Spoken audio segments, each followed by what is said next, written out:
Hear the word of the Lord from Luke 1, verses 5 through 16, 18 through 20. In the days of King Herod of Judah, there was a priest named Zechariah, who belonged to the priestly order of Abijah. His wife was a descendant of Aaron, and her name was Elizabeth. Both of them were righteous before God, living blamelessly according to all the commandments and regulations of the Lord. But they had no children because Elizabeth was barren, and both were getting on in years. Once, when he was serving as priest before God and his section was on duty, he was chosen by lot, according to the custom of the priesthood, to enter the sanctuary of the Lord and offer incense. Now, at the time of the incense offering, the whole assembly of the people was praying outside. Then there appeared to him an angel of the Lord, standing at the right side of the altar of incense. When Zechariah saw him, he was terrified, and fear overwhelmed him. But the angel said to him, "Do not be afraid, Zechariah, for your prayer has been heard. Your wife, Elizabeth, will bear you a son, and you will name him John. You will have joy and gladness, and many will rejoice at his birth, for he will be great in the sight of the Lord. He must never drink wine or strong drink. Even before his birth, he will be filled with the Holy Spirit. He will turn many of the people of Israel to the Lord their God." Zechariah said to the angel, "How will I know that this is so? For I'm an old man, and my wife is getting on in years." The angel replied, "I am Gabriel. I stand in the presence of God, and I have been sent to speak to you and to bring you this good news. But now, because you did not believe my words, which will be fulfilled in their time, you will become mute, unable to speak, until the day these things occur." This is the word of the Lord. Thanks. Thank you, Craig, for reading this passage. We are in Advent, and Advent invites us to enter into stories that are familiar to us, but perhaps they are too familiar to us. Sometimes as we hear these stories, we skip to the end. Woohoo! They're having a son, ready the room, weave the bassinet. But the stories of Zechariah and Elizabeth and Mary occur in a time and a place, in a context that perhaps we are more familiar with than we realize, but we need to enter into it. What do we know about Zechariah and Elizabeth? He was from the priestly family of Abijah. I really don't know how to pronounce it. Maybe no one else does. Elizabeth was a descendant of Aaron, Moses' brother. These are good people. They were people who wanted to honor God with their lives. They served faithfully. The text tells us that they patterned their lives, the rhythm of their lives, around God's word. But then the scene quickly changes as the text tells us that there is this big mound of pain sitting in the middle of their lives. They were childless. So why did the Gospels begin this way? Well, in order to have good news, you need to enter into the places that need good news. And not only that, but it reveals, this story reveals a God that sees them. Now, this isn't unlike the moment we had in Exodus 2 as God's people are oppressed and things escalate. In chapter 2, verses 24 and 25, it says that God heard their groaning and remembered his covenant with Abraham, Isaac, and Jacob. And it just, as if we didn't get it, it says, and God looked upon the Israelites, and God took notice of them. Here too, God takes notice of Zechariah and Elizabeth. And through their lives, God takes notice of Israel. He sees them and hears them, even the desires they no longer verbalize. So we in this story are being invited into a very personal space for them. There is a room in their heart where a kind of loss lives. There is a place that longs to be filled with life, with belonging, a space to create new memories of holding and being held by a child, having little faces look up at them with wide-eyed wonder.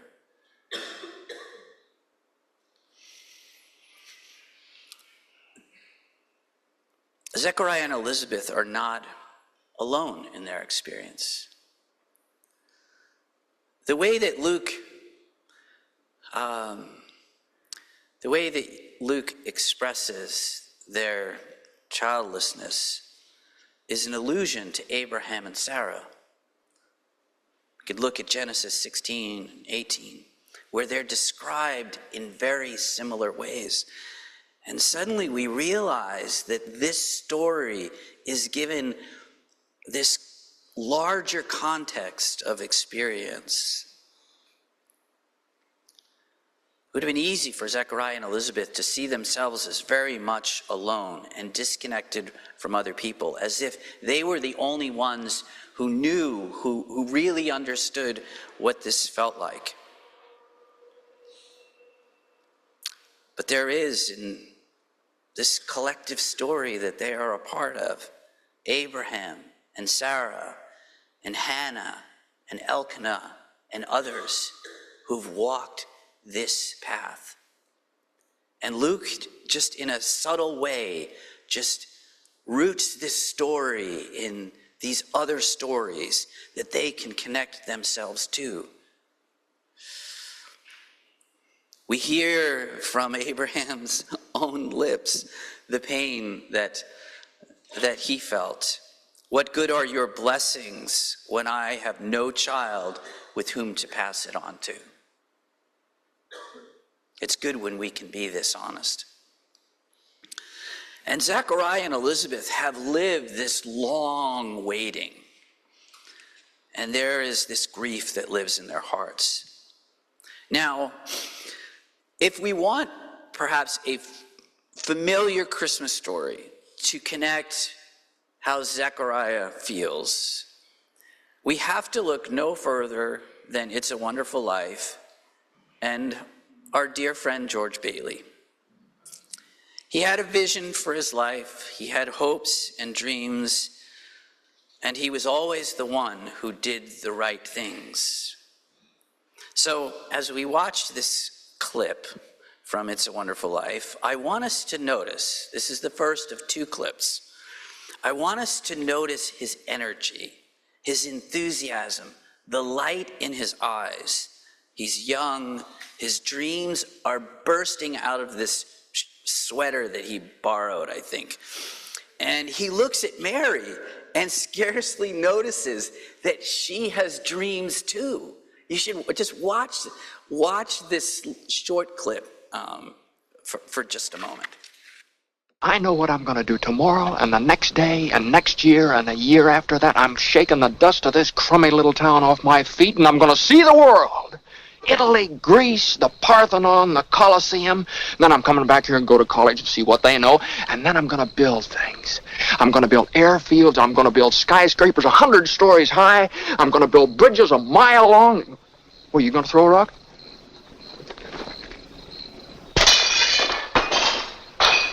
Hey, that's pretty good. What'd you wish, Mary? Buffalo gals, can't you come out tonight? Can't you come out tonight? Can't you come out tonight? Buffalo gals, can't you come out tonight? And dance by the light of the moon. What'd you wish when you threw that rock? Oh, no. Come on, tell me. If I told you, it might not come true. What is it you want, Mary? What do you want? You want the moon? Just say the word and I'll throw a lasso around it and pull it down. Hey, that's a pretty good idea. I'll give you the moon, Mary. I'll take it. Then what? Well, then you could swallow it. And it'd all dissolve, see? And the moonbeams would shoot out of your fingers and your toes and the ends of your hair. Am I talking too much? Yes. Why don't you kiss her instead of talking her to death? How's that? Why don't you kiss her instead of talking her to death? Want me to kiss her, huh? Oh, youth is wasted on the wrong people. I love it.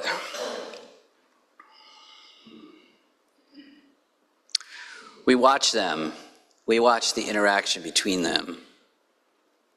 And we kind of lean forward, you know?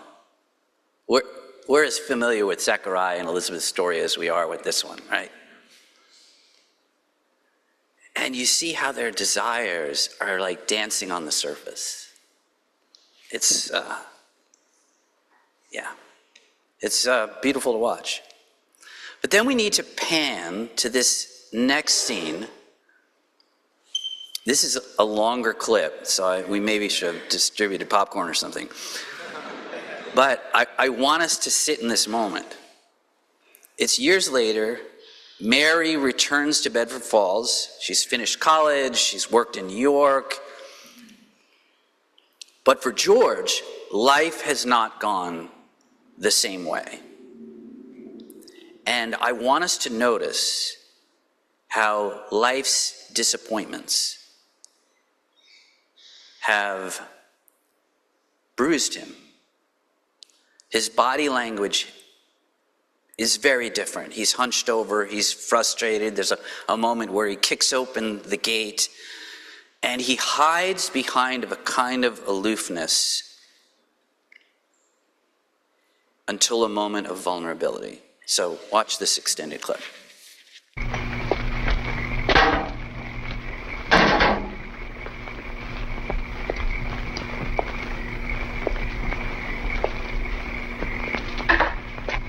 What are you doing?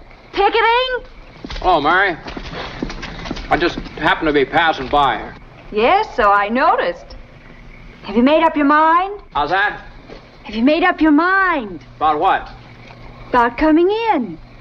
Your mother just phoned and said you were on your way over to pay me a visit. My mother just called you? Well, how'd she know? Didn't you tell her? I didn't tell anybody. I just went for a walk. Happened to be passing by here. That's... What do you... Went for a walk, that's all. I'll be downstairs, Mother. All right, dear.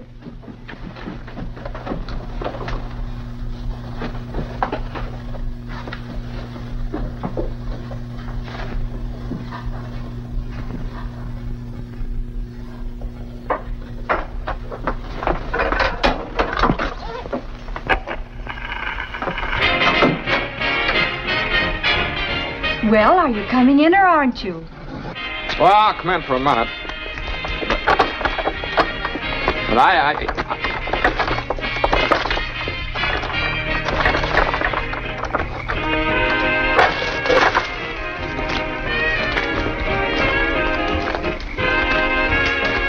didn't tell anybody I was coming over here, you know.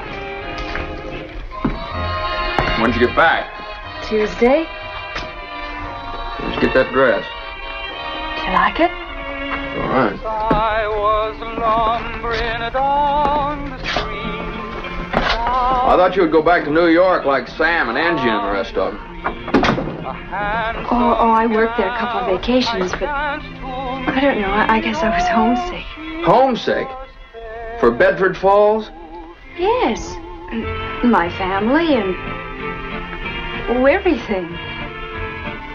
Would you like to sit down? All right, for a minute.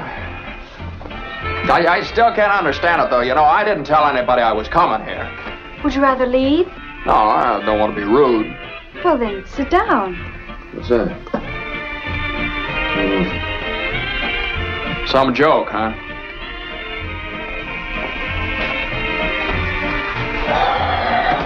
Well, see, it still smells like pine needles around here. Thank you.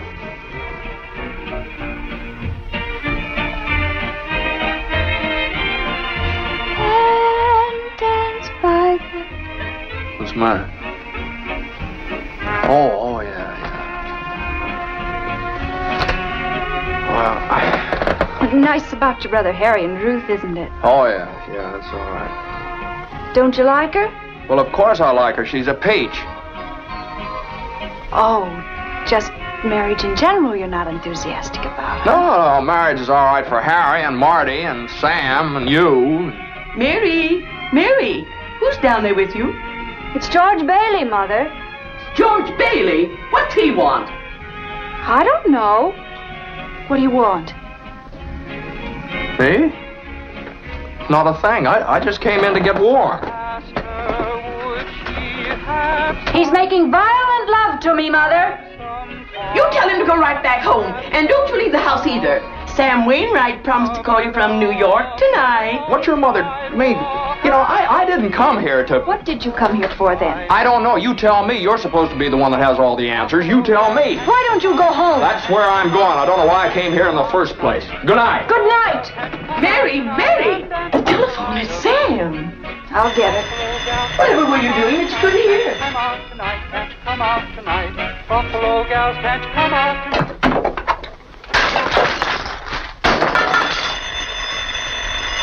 Mary, he's waiting. Hello? Forgot my hat. Hee-haw. Hello, Sam. How are you? Oh, I'm great. Gee, it's good to hear your voice again. Oh, well, that's awfully sweet of you, Sam. There's an old friend of yours here, George Bailey. You mean old Mossback George? Yes, old Mossback George. Yee-haw, put him on. Well, just a minute. I'll call him George. He doesn't want to speak to George. You idiot. He does so. He asked for him. George, Sam wants to speak to you. Hi, Sam. Well, George Baileyovsky. Hey, a fine pal you are. What are you trying to do, steal my girl?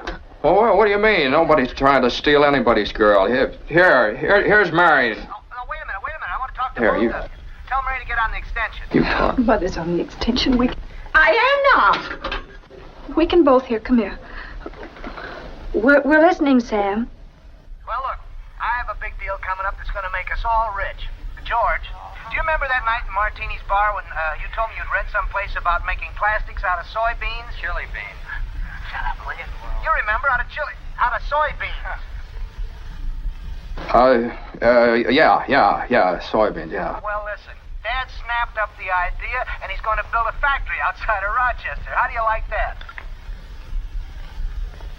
Rochester? Well, why Rochester? Well, why not? Can you think of anything better? Well, I don't know. Just why not right here?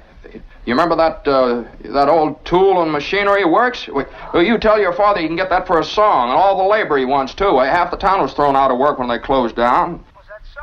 Well, I'll tell him. Hey, that sounds great. Ah, baby, I knew you'd come through. Now, here's the point. Mary, you're in on this, too. Now, listen. Have you got any money?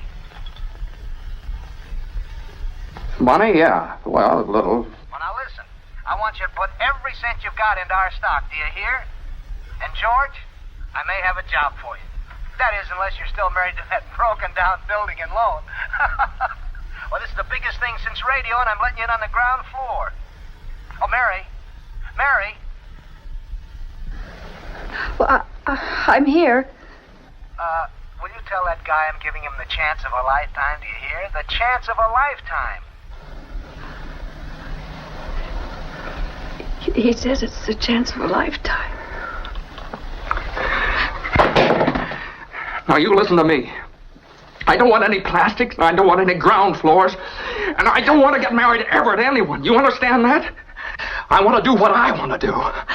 And you're... Mary. George. Mary.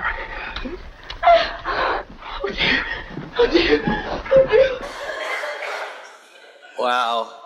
We've never seen a man, out of touch with his own feelings. This is really shocking.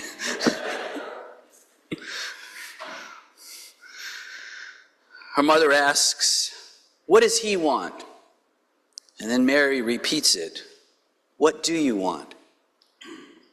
He goes, "I don't know. I just came in here to get warm." Oh, so unbelievable. You see, what he wanted was buried under layers of responsibility. And this longing in his heart was dulled. And there was you watch their interaction, you feel the bitterness of it. And we can't blame him. Mary went away to school, as others did, while George felt like he was languishing at home at what they called the tired old Bailey Brothers building and loan. At one point he calls it a measly one-horse institution. I don't even know what that means, but it doesn't sound very good. And why does Mary come home to Bedford Falls? She says it. I was homesick. There was this ache. You see, the difference in this dynamic between them is that she is more in touch with it. And we watch, she hears that George, I love his mother. "Hey, George, you'll be coming by soon." Thanks, Mom. She looks out the window. She comes down the stairs with so much energy. She checks her hair. She puts on their song. And the drawing of George lassoing the moon. And George's ache is unspoken, and yet it's leaking out in moment after moment in this scene. I feel for George. The life that he's living had a big hole in it. The desire to travel, go to college, and see what's out there for him, and really to see who he might become.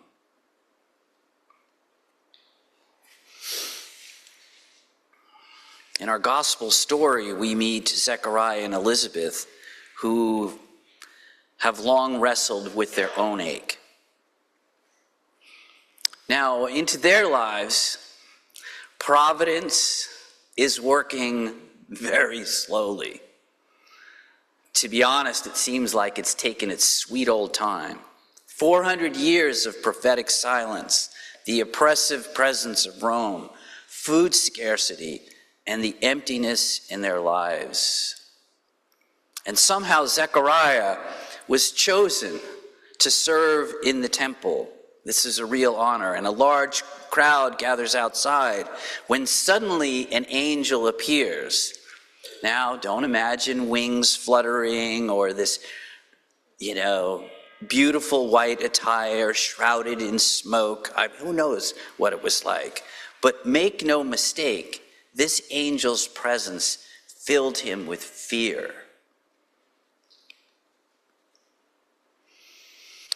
But there's something I want us to notice in this moment, because Zechariah hears the news that he's longed to hear all his life. But somehow he's like, wait. Can we rewind? Can we play this again? Okay, can you say that one more time? Can you like clarify, like expand, unpack this for me a little bit. How's this going to happen? Can you give me a little bit more information? So he's like expressing his doubts. And his doubts come from this place of pain. And then Gabriel seems a little agitated. I mean, I don't know.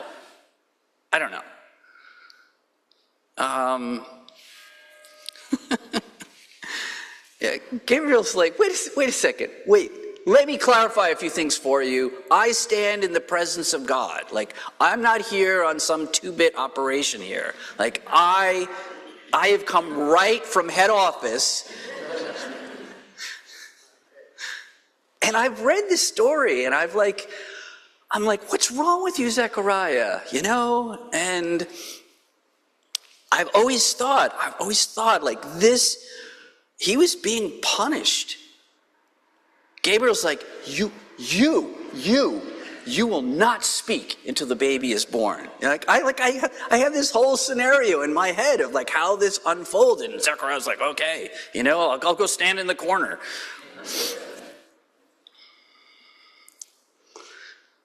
But recently, as I've sat with this story, I've tried to wonder if in fact, yes, maybe there's a way, because like I've been there where like I'm stuck, and I need somebody to kind of like shake me a little bit and hold up a mirror and be a little direct with me. I remember having this, I'm walking with this friend in grad school, and I'm talking, and you should never sort of peel back the layers with someone who's in grad school for psychology. You just shouldn't do that kind of thing. So I'm walking, and I'm like, I'm griping, I'm complaining.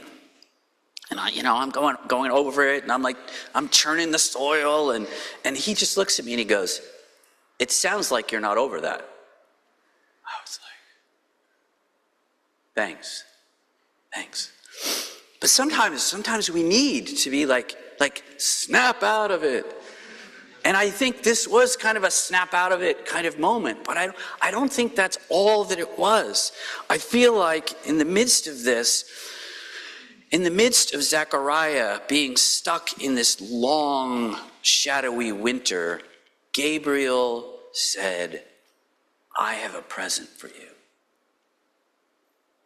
You won't be able to talk."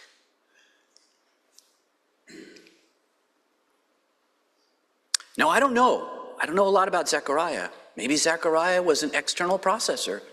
Maybe Zechariah was going to get home and talk Elizabeth's ear off. And he's just like, this is not going to work. And so the angel Gabriel offers him this gift. And so I try to imagine, what is this like? Zechariah gets home, and the game of charades begins as he tries to explain to Elizabeth what's happened. And she wonders about her husband, who for once can't speak. And she laughs as he tries to communicate with her. And then as it starts to sink in for her, it gets really disorienting. And she's a little bit like, I'm not ready to peel back the layers and absorb this truth. And then maybe he gets a little cheeky with her. And she slaps away his hands and she says, "You're too old for this and I'm too old for this." So I hope you're picking up what I'm saying. Okay, all right. You got a little... Anyway.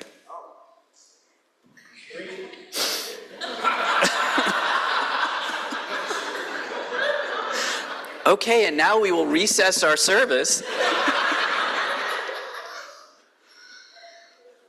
And I've wondered, Because we can think about Zechariah. He's the one that has been made silent. But there's also a way that this silence was a gift for her. That she is given this space to process her own journey. And so we have them now existing in relationship with each other in a way that they haven't. And I just think God is in this. And so Zechariah, as time goes on, he stops fighting the urge to say something. And I think something starts to work inside of him, because that's where it needs to go. And he recalls this moment with the angel and maybe laughs at himself, going, I did this to myself. And he rehearses his objections, and he realizes he had his reasons. And some of these reasons had built these self-protective layers over his heart. And God is slowly at work. You see, who wants to get close to a God who you think is behind the big hole in your life? But then Elizabeth starts to show. And he can lay his hand on her abdomen.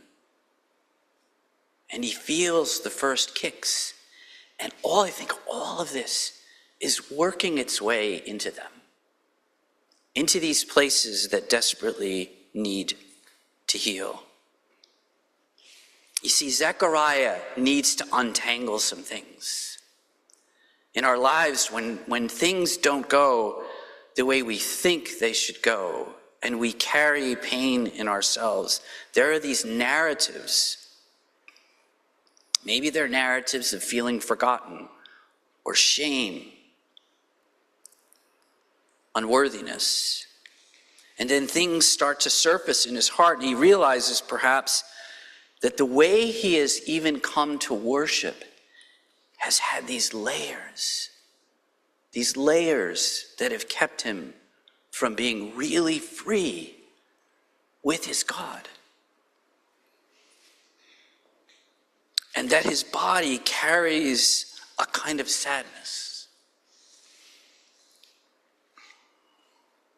So the silence becomes this place where he kind of clears his throat and starts to name things in his life.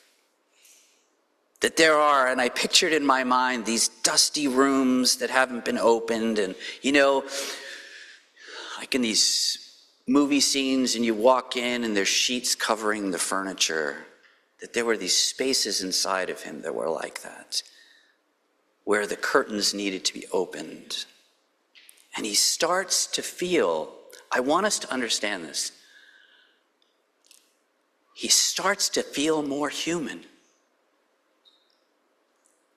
You see, when we bury these places in us, places of longing and ache, it's as if we've turned our faces away from parts of our lives and parts of who we are. And so when we are present to these longings,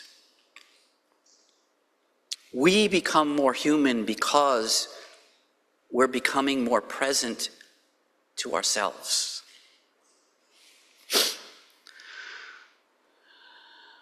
Gordon Hempton writes this: silence is not the absence of something, but the presence of everything.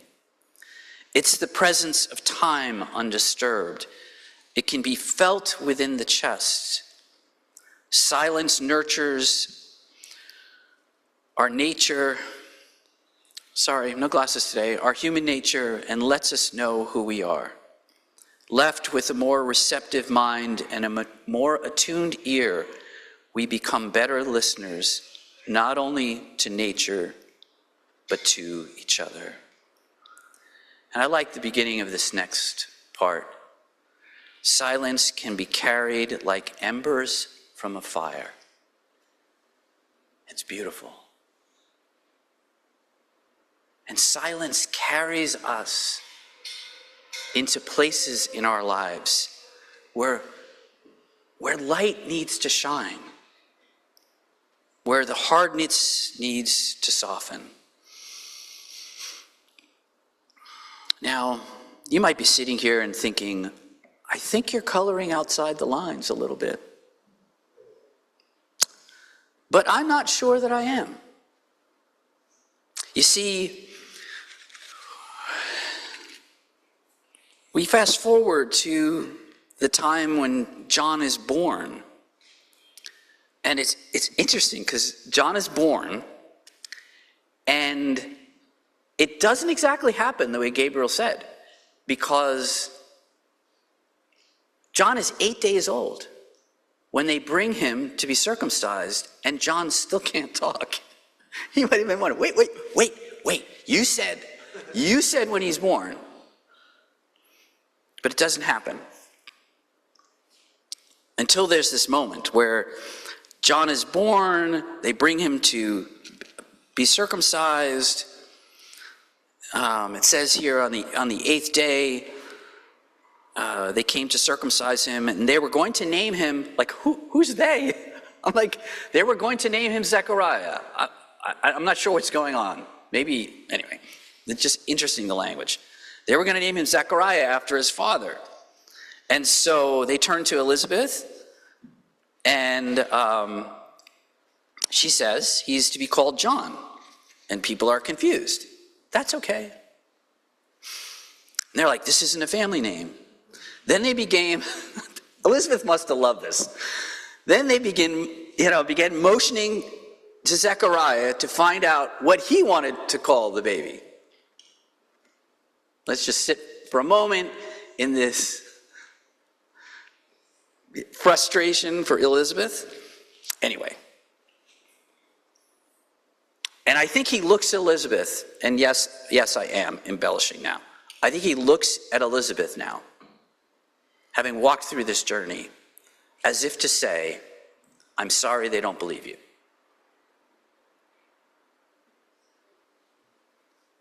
And then he asks for a writing tablet, and he writes down, his name is John.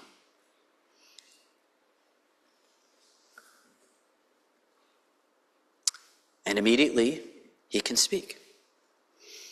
And I feel like it's Zechariah and Elizabeth, the musical. It's like, because suddenly he sings. Anyway, and I'm going to kind of, forgive me, Matt, I'm just going to kind of, we'll just kind of walk through this moment. So, his song begins, "Blessed be the God of Israel, for he has looked favorably on his people and redeemed them." So whatever way that Zechariah and Elizabeth have felt along the way, they now feel this sense of God's favor. The ways that maybe they felt overlooked and unloved, unworthy, empty, they now feel the full gaze of God upon them. But it's interesting where this goes, because what Zechariah then rehearses is this whole storyline that God has seen his people, and this is what the prophets have spoken. And we are going to be saved from our enemies. And this whole idea of being saved from their enemies like sort of weaves this theme through his song.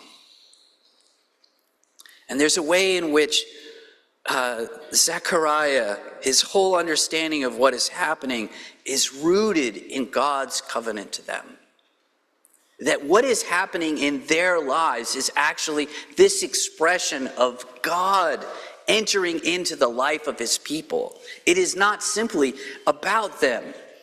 In fact, nowhere in the song is there any mention that they have had a child. Like, it's very strange. And I'm sure there was no prouder dad anywhere in the vicinity in that moment.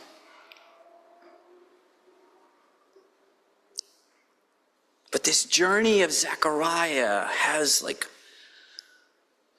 been a much bigger thing. And there's something interesting, and Matt, don't try to search for where in the world is he right now? We'll just you're looking at there going, what is he doing? Anyway, we're landing the plane. Joseph Fitzmyer, wonderful Jesuit theologian, was writing about this narrative, and he pointed something out that I hadn't noticed, which were how many references in his song to Genesis, to the Psalms, to the prophets. What comes out of Zechariah is a window for us into this journey that he's been on. And I started reading these. Some of them are direct quotes. Some of those are clearly emanating out of certain passages, certain themes in the scripture. I actually made a spreadsheet of it, 24 passages. In this song, he's drawing from this rich well of experience with God in this moment, and he offers it to us. There's a way in which he is saying to us, tether yourselves to this, to the love and the fidelity of God that hears your longing. And don't be afraid of the gift of silence. Don't be afraid of those moments where you're like, where is my life right now? I'm in no man's land. That these spaces, which might be the result of something else, are nevertheless in the hands of God. And that there is a way that God wants to meet us. So, just a couple of questions. Is there a longing? Is there an ache in your heart that God is saying, talk to me about this. Talk to me about this. I want to be with you right there. Right there. Let's hear God's invitation in this story.